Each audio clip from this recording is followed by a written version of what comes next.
વિદ્યાર્થી મિત્રો, આપણે ગયા લેક્ચરની અંદર જોઈ ગયા 11 પ્રશ્ન સુધી જોઈ લીધું.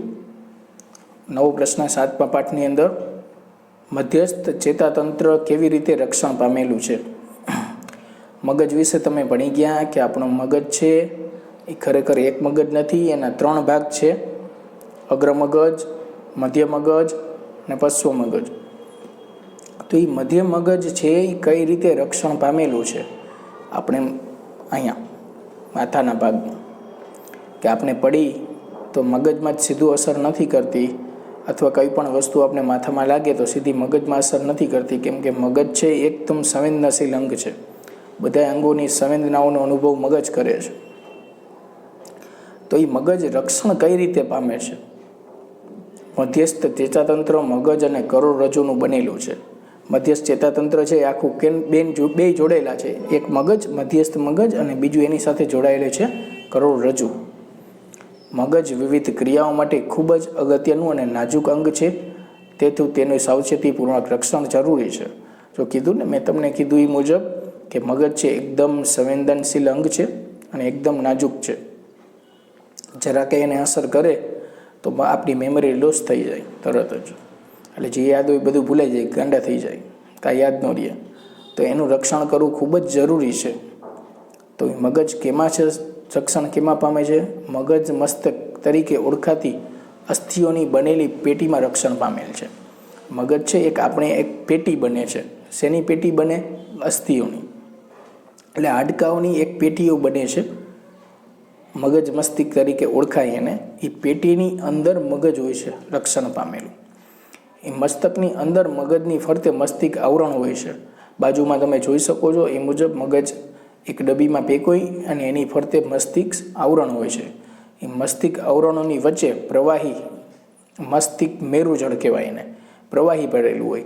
એટલે કે એક પાણી ભરેલો આખો ટબ હોય, એક ડબ્બી હોય, એની અંદર કોઈ વસ્તુ ભરી અને તમે એ પાણીના ટબમાં રાખી દો, એના જેવું થાય. પછી તમે એને ગમે એવું હલાવો તો પાણીમાં ખાલી આમ તેમ થાય, પણ એને કોઈ જાતની ઈજા પહોંચતી નથી. એટલે મસ્તિષ્કનું એવું છે કે મગજ છે એ અસ્થિઓની બનેલી પેટીની અંદર, અને એ પેટી પાછી મસ્તિષ્ક મેરુજળની વચ્ચે આવેલી છે. એટલે તમે આમ આંચકો મારો કે તમને ઠેબુ આવીને પડી જાઓ, આમ જોસ્તી હલાવો તો એ મગજને કાંઈ અસર પહોંચતી નથી, મગજને ન લાગે, કેમ કે એની ફરતે તો પાણી ભરેલું છે, મસ્તિષ્ક મેરુજળ લાગેલું છે. એટલે તમને ઓચિંતાનો આંચકો આવે, પછડાટ લાગે આને સામે, તો એની સામે એ રક્ષણ આપે છે. હવે કરોડરજ્જુ કરોડ સ્તંભ તરીકે, પુષ્ઠવંશ તરીકે ઓળખાતી સખત અસ્થિઓમાંની રચનામાં રક્ષણ પામે છે. કરોડરજ્જુ એને ટેકો આપે. અહીંથી કરોડરજ્જુ આવે છે મગજ સુધી, એને એક સ્તંભ તરીકે કામ કરે છે. કરોડરજ્જુ છે એ કરોડ સ્તંભ તરીકે, પુષ્ઠવંશ તરીકે ઓળખાતી સખત અસ્થિમાં રચનામાં રક્ષણ પામે છે. હવે કરોડરજ્જુનું રક્ષણ કોણ કરે છે? એક સ્તંભ હોય કરોડરજ્જુને ફરતે, એને કહેવાય પુષ્ઠવંશ. એનાથી એનું રક્ષણ થાય છે. આ મધ્યસ્થ ચેતાતંત્ર આખું રક્ષાયેલું છે. ભગવાને આપણું શરીર એવી રીતે બનાવેલું છે કે જે નાજુક અંગો છે એનું રક્ષણ એની રીતે જ ગોઠવાયેલું છે કે સામાન્ય આપને પડી જાય કે હાલતા ઠેસ આવીને પડી ગઈ તો મગજ કામ કરતો બંધ થઈ ગયું, એવું થાય નહીં. વધારે પડતી ઈજા થાય તો જ મગજમાં લાગે. પછી ચેતાપેશીનું કાર્ય શું છે? સ્નાયુ પેશી ચેતા ઉર્મિ વેગનો પ્રતિચાર કેવી રીતે કરે છે? ચેતાપેશી શું છે? તે સંવેદી અંગોના ગ્રાહી દ્વારા સંવેદના એકત્રિત કરે છે. આગળ તમે ભણી ગયા આ સંવેદી અંગ અને ગ્રાહી કોને કહેવાય? કે તમે આંગળી કોઈ વસ્તુ ઉપર આવી જાય, ગરમ વસ્તુ ઉપર, તો આંગળી તમારી છે એ સંવેદી અંગ છે, અથવા એને કહેવાય ગ્રાહી અંગ. સંવેદી અંગ કે ગ્રાહી અંગ, એના દ્વારા સંવેદના એકત્રિત થાય. કેના દ્વારા? અંગોને ગ્રાહી અંગો દ્વારા સંવેદના એકત્રિત કરી આ સંવેદના કરોડરજ્જુ દ્વારા મગજમાં મોકલવામાં આવે છે. ચેતાપેશી શું કામ કરે છે? સંવેદી અંગોમાંથી સંવેદના એકત્રિત કરે છે. એ કરોડરજ્જુ દ્વારા ક્યાં મોકલવાનું કામ કરે છે? મગજમાં. એ મગજમાં એ માહિતીનું પૃથ્થકરણ થાય છે. એટલે જે કાંઈ માહિતી બહારથી મળી છે કે ભાઈ હાથમાં ઈજા પહોંચી કે ખૂંચે છે કાંઈ, કે એવી માહિતી મગજ સુધી પહોંચે, એ માહિતીનું મગજ છે એને અનુરૂપ પૃથ્થકરણ કરી અને એને અનુરૂપ પાછો સંદેશો તૈયાર કરે, અને એ સંદેશાનું પ્રતિચારક અંગને સ્નાયુ કે ગ્રંથિ સુધી લઈ જાય છે. અને મગજે જે સંદેશો બનાવ્યો એ શરીરના જુદા જુદા અંગના સ્નાયુઓ સુધી લઈ જવાનું કામ કોણ કરે છે? ચેતાપેશી. આ એનું કામ ચેતાપેશીનું, કે સંવેદનાગ્રાહી અંગ છે અહીંયાથી માહિતી ભેગી કરી, સંવેદના એકત્રિત કરી અને કરોડરજ્જુ મારફતે ક્યાં ઠલવવાની? મગજમાં. અને મગજ એનું પૃથ્થકરણ કરીને જે સંદેશો આપે એ પાછો ક્યાં પહોંચાડવાનો છે? પ્રતિચારક અંગો સુધી. આ ચેતાપેશીનું કામ. સ્નાયુ પેશીનું કામ શું છે? જ્યારે ઉર્મી વેગ સ્નાયુ સુધી પહોંચે ત્યારે સ્નાયુ તંતુનું હલનચલન થાય છે. જો ઓમાક્યા હતા સંવેદનાગ્રાહી સંવેદનાંગો, તો આ ઉર્મી વેગી તરંગો જ્યારે ઉર્મી વેગી સ્નાયુ સુધી પહોંચે ત્યારે સ્નાયુ તંતુનું હલનચલન થાય છે. કોષીય સ્તરે હલનચલનની શરૂઆત થાય છે. સ્નાયુ કોષો તેમનો આકાર બદલી ટૂંકા થાય છે અને હલનચલન કરે છે. સ્નાયુ કોષોમાં વિશિષ્ટ પ્રકારના પ્રોટીન આવેલું છે. તેના કારણે તેમના આકાર અને તેમની વ્યવસ્થામાં ફેરફાર કોષમાં ચેતાકીય વીજ આવેગોની પ્રતિક્રિયા સ્વરૂપે થાય છે. પ્રોટીનની નવી વ્યવસ્થા સ્નાયુઓ નવો આકાર આપે છે. આ રીતે સ્નાયુ પેશી ચેતા ઉર્મી વેગના પ્રતિચાર રૂપે હલનચલન પામે છે. આ સ્નાયુ પેશી એટલે આપણા શરીરના જે અંગો છે આ બધા સ્નાયુઓ જ છે, હલનચલન કરે છે, આમ તે મૂવમેન્ટ થાય છે, બધા સ્નાયુઓ છે. હવે સ્નાયુ શેના બને છે? પ્રોટીનના બનેલા છે. એટલે બહારથી જે કાંઈ પ્રતિચાર મળે છે એના એ ઉપરથી ઉર્મી વેગી તરંગો રચાય. બહારથી જે કાંઈ પ્રતિચાર આવે છે કંઈ અંગમાં, તો ઉર્મી વેગી તરંગો રચાઈને કરોડરજ્જુમાં જાય. કરોડરજ્જુમાંથી કોષ કેન્દ્રમાંથી સંદેશાનું પૃથ્થકરણ કરીને સંદેશો મોકલે. એટલે આપણે સ્નાયુઓની હલનચલન કરી અને ટૂંકા કરી નાખી. હાથ આમ લાંબો હોય તો આમ સ્નાયુ ચકડાય અને હાથ ટૂંકો કરી નાખી, પગ લાંબો હોય ટૂંકો કરી નાખી. તો એ સ્નાયુઓ સંકોચવાની ક્રિયા પ્રોટીન નવી વ્યવસ્થામાં સ્નાયુઓ નવો આકાર પામે છે. આ સ્નાયુ પેશી ચેતા ઉર્મી વેગને પ્રતિચાર રૂપ હલનચલન પામે છે. એટલે ચેતા ઉર્મી વેગી તરંગો આવે એનાથી શું થાય છે? સ્નાયુ પેશી હલનચલન પામે છે. સમજાઈ ગયું તમને કે ચેતાપેશીનું કામ શું છે? કે સંવેદનાગ્રાહી અંગોમાંથી સંવેદના એકત્રિત કરીને મગજ સુધી પહોંચાડે. એ વિચારીને જવાબ દે. હવે આ સ્નાયુ પેશીનું કામ શું છે? કે જે ઉર્મી વેગી તરંગો આવે છે ને એને અનુરૂપ તમારે સ્નાયુ પેશીઓનું સંકોચન વિસ્તરણ કરવાનું છે. અને આખી પ્રોટીનની નવી વ્યવસ્થા કે નવો આકાર રચાય. તો આ જે હલનચલન છે એને પ્રતિચાર રૂપ કહેવાય. પ્રતિચાર. પછી વનસ્પતિઓમાં હલનચલન, પણ વનસ્પતિઓમાં હલનચલન તમારા કોર્સમાં નથી. વચ્ચેના પ્રશ્ન છે એ તમારે કોર્સમાં છે નહીં. વનસ્પતિના જે પ્રશ્ન છે એ તમારા કોર્સમાં નથી. પછી પ્રાણીઓમાં અંતઃસ્ત્રાવો એ તમારા કોર્સમાં છે. એટલે નવો પ્રશ્ન આપણે જોશી કે રાસાયણિક સંદેશા વ્યવહાર અથવા અંતઃસ્ત્રાવી સંકલન કોને કહેવાય? સમજાવો. જો બે રીતે સંદેશાઓનું વહન થાય છે.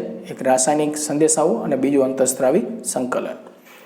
પ્રાણી શરીરના દરેક કોષ સુધી ઉર્મી વેગી પહોંચી શકતા નથી. કોષોની વચ્ચે સંદેશા વહન માટે અન્ય વ્યવસ્થાની જરૂર પડે છે. આપણા શરીરમાં શું છે કે જે ઉર્મી વેગી તરંગો રચાય છે એ બધા કોષોમાં પહોંચી જાય. પણ પ્રાણીઓમાં આવી વ્યવસ્થા નથી. પ્રાણીઓમાં આ ઉર્મી વેગી સંદેશાઓ બધે પહોંચતા નથી. એના માટે અલગથી અન્ય વ્યવસ્થાની જરૂર પડે છે. આ અંતઃસ્ત્રાવી સંકલન વિશિષ્ટ રાસાયણિક સંયોજન દ્વારા પ્રાપ્ત થાય છે. એટલે અંતઃસ્ત્રાવી સંયોજન જે કેના દ્વારા પ્રાપ્ત થાય? વિશિષ્ટ રાસાયણિક સંયોજન દ્વારા. આ સંયોજનને અંતઃસ્ત્રાવ કહે છે. ટૂંકમાં આપણી અંદર એવા ઉર્મી વેગી તરંગો છે કે બધા કોષો સુધી પહોંચી જાય અને સંદેશા વ્યવહારનું વહન થઈ જાય. પણ પ્રાણીઓમાં આવી વ્યવસ્થા નથી. એટલે એના માટે એક નવી વ્યવસ્થા રચાણી, એને કહેવાય અંતઃસ્ત્રાવી સંકલન. એના દ્વારા વિશિષ્ટ રાસાયણિક સંયોજન રચાય અને એ સંયોજન બધે પહોંચે છે. એને કહેવાય અંતઃસ્ત્રાવ. અંતઃસ્ત્રાવ જે કોષની સપાટી પર વિશિષ્ટ અણુ હોય તેમાં પ્રસરણ પામે છે. જે કોષની સપાટી ઉપર વધુ પડતા અણુ હોય એની અંદર અંતઃસ્ત્રાવનું પ્રસરણ પામે. અંતઃસ્ત્રાવી સંકલન ધીમી પ્રક્રિયા છે, પરંતુ શરીરના બધા કોષો સુધી તે અસરકારક રીતે પહોંચે છે. અંતઃસ્ત્રાવી છે આપણે જે ઉર્મી વેગી તરંગો દ્વારા પહોંચતું એ ઝડપી પ્રક્રિયા હતી. અંતઃસ્ત્રાવની પ્રક્રિયા છે એકદમ ધીમી છે, પણ શરીરના બધા કોષો સુધી પહોંચે છે. અંતઃસ્ત્રાવી સંકલન વનસ્પતિ અને પ્રાણીઓ બંનેમાં અસરકારક હોય છે. એ આપણી અંદરનું આ અંતઃસ્ત્રાવી સંકલન કોનામાં જોવા મળે છે? વનસ્પતિ અને પ્રાણીઓમાં. બેયમાં અસરકારક રીતે અંતઃસ્ત્રાવી સંકલનથી જ સંદેશા વ્યવહારનું વહન થાય છે. આપણામાં ઉર્મી વેગી તરંગો દ્વારા. વીજ આવેગોની સરખામણીમાં તે વધારે સ્થાયી અને લાંબો સમયના હોય છે. વીજ આવેગ છે એક ઝડપથી વીજળીનો ઝાટકો લાગે એમ આવે ને તરત વહી જાય. તો આ એના કરતાં વધુ પડતા સ્થાયી અને લાંબા સમય સુધીના હોય છે. અંતઃસ્ત્રાવના સંશ્લેષણ સાથે તેના કાર્યસ્થાનથી દૂર હોય છે. અંતઃસ્ત્રાવનું સંશ્લેષણ ક્યાં થાય? તેના કામથી દૂર ન. પછી વનસ્પતિ અંતઃસ્ત્રાવ, વનસ્પતિનું તમારે પૂછાતું નથી, પ્રાણીઓનું જ આવશે. પછીનો પ્રશ્ન, લડવાની કે દોડવાની ક્રિયાની સ્થિતિમાં કયું અંતઃસ્ત્રાવ સ્ત્રવે છે? શરીરમાં તેની અસર જણાવો. Most IMP. શરીર જ્યારે લડવાની કે દોડવાની ક્રિયાની સ્થિતિમાં હોય ત્યારે એડ્રીનાલિન ગ્રંથિમાંથી એડ્રીનાલિન અંતઃસ્ત્રાવનો સ્ત્રાવ થાય છે. શું કહે છે કે આપણે લડવાના કે દોડવાના મૂડમાં હોય તે એડ્રીનાલ ગ્રંથિમાંથી શેનો સ્ત્રાવ થાય છે? એડ્રીનાલિન અંતઃસ્ત્રાવનો. એની અસર શું થાય? એનાથી શું થાય છે કે આપણે એડ્રીનાલનો સ્ત્રાવ થાય એનાથી શું થાય? હૃદયના ધબકારા વધી જાય, પરિણામે આપણા સ્નાયુઓને વધારે ઓક્સિજનનો પુરવઠો મળે છે. પાચન તંત્ર અને ત્વચામાં નાની ધમનીઓ આસપાસના સ્નાયુઓ સંકોચાય, ત્યાં રુધિરની પ્રાપ્યતા ઓછી થાય છે. આ રુધિર દિશા આપણા કંકળ સ્નાયુ તરફ પ્રવાહિત થાય છે. ઉરોદર પટલ અને પાસળીઓના સ્નાયુઓનું સંકોચન થવાથી શ્વસન દર વધે છે. આ બધા પ્રતિચાર પ્રાણી શરીરને લડવાની કે દોડવાની ક્રિયા સ્થિતિ પહોંચી વળવા માટે તૈયાર કરે છે. શું કરે છે? પ્રાણી શરીરને આપણે આવી ગયા, આપણે એક પ્રાણી જ છીએ. પ્રાણીઓમાં અંતઃસ્ત્રાવ કે લડવાની કે દોડવાની ક્રિયા માટે એને કેમ તૈયાર કરે છે કે એની અંદર એડ્રીનાલિનનો સ્ત્રાવ થાય. એનો સ્ત્રાવ થાય હૃદયના ધબકારા વધે. હવે હૃદયના ધબકારા વધે તમને ખબર છે શરીરની અંદર લોહીનું પરિભ્રમણ વધી જાય, ધબકારા વધે, શ્વાસોશ્વાસની ક્રિયા વધે, એટલે ઓક્સિજન વધુ ખેંચો, બહારથી ઓક્સિજનનો પુરવઠો વધુ મળશે શરીરના જુદા જુદા અંગોમાં. પાચન તંત્ર અને ત્વચામાં જે નાની નાની ધમનીઓ છે એ આસપાસના સ્નાયુઓ સંકોચાઈ જતાં રુધિરની પ્રાપ્યતા ઓછી થાય છે. નાની નાની ધમનીઓ એટલે કે નાની નળીઓ રુધિર લઈ જતી એ સંકોચાઈ જાય, શ્વાસોશ્વાસની પ્રક્રિયા વધે એટલે શરીરના જુદા જુદા અંગોને મળતું રુધિરનો પુરવઠો ઓછો થઈ જાય. આ રુધિરની દિશા આપણા કંકાલ સ્નાયુ તરફ પ્રવાહિત થાય છે, એટલે વધુ રુધિર અહીંયા પ્રવાહિત થાય મગજ તરફ. ઉરોદર પટલ અને પાસણીઓનું સંકોચન થાય એટલે છાતીનો ભાગ સંકોચન થવાથી શ્વસન દર વધે છે. આ બધી પ્રતિચાર છે એને લડવા માટે કે દોડવા માટે તૈયાર કરે છે. બસ આજે આટલું જ. વધુ આપણે પછીના વિડીયોમાં જોશી. આભાર.